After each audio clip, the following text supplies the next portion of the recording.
Olá, que bom que você está aqui com a gente para esta reflexão. Hoje, as leituras do sábado da 17ª semana do Tempo Comum, elas trazem um contraste, assim, muito rico, né? É verdade.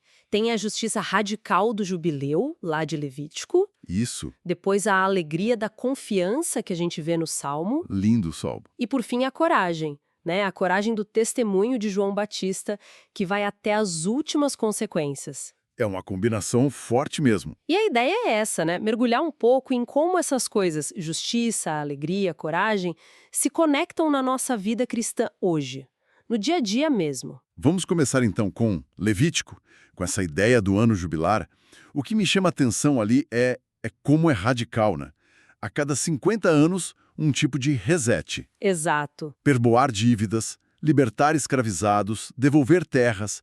Parece que a ideia central é que não basta a caridade, né? Tem que mexer na estrutura. Perfeito. Não é só uma lei social, é teológico, é profundo. Diz que a terra pertence a Deus. Hum, E por isso a dignidade, o acesso ao básico, isso não é favor, é direito. Isso mexe com a gente hoje, né?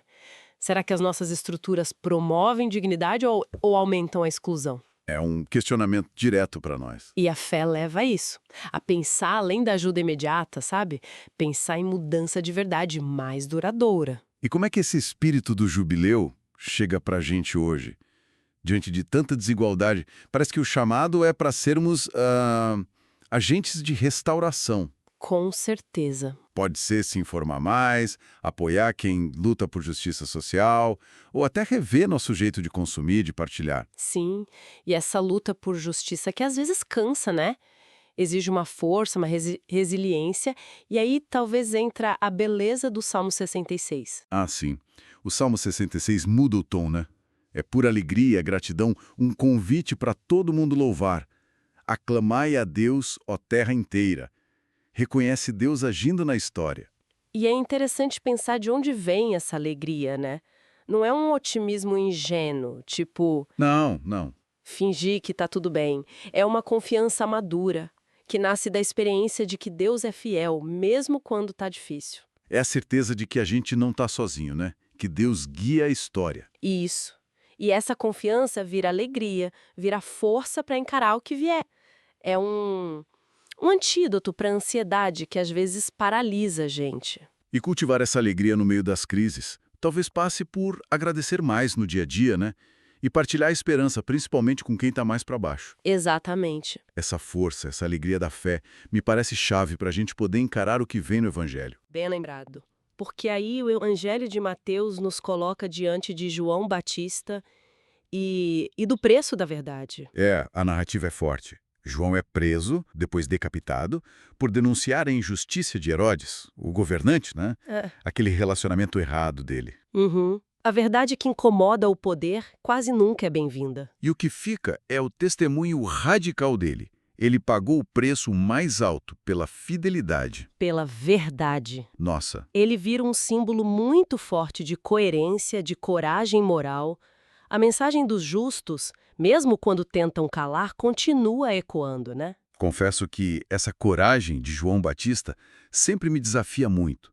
Para nós hoje, talvez o chamado não seja o martírio físico, claro, Sim, claro. mas é a coragem de não se calar diante do que é errado, de viver com integridade onde a gente está, na família, no trabalho. No dia a dia.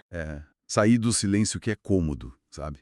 Identificar onde a nossa voz, nossa ação faz falta e dar um passo, mesmo que pequeno. E aí tudo se conecta, né? A justiça que o jubileu inspira, Uhum. a alegria firme que vem da confiança do Salmo.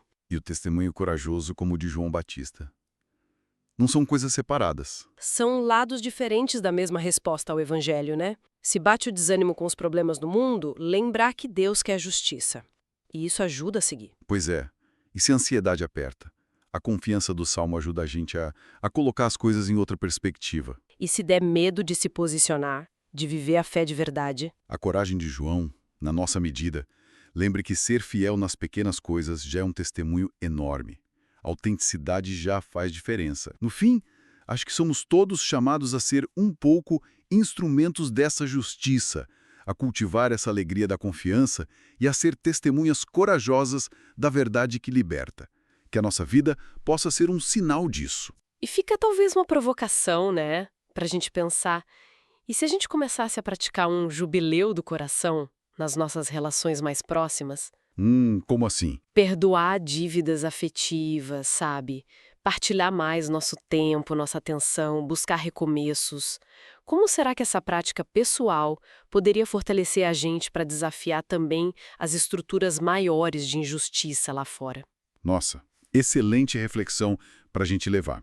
Bom, se essa conversa tocou você de alguma forma, deixe seu comentário, compartilhe o que pensou. Isso, a gente gosta de saber. Muita paz para todo mundo e até a nossa próxima reflexão.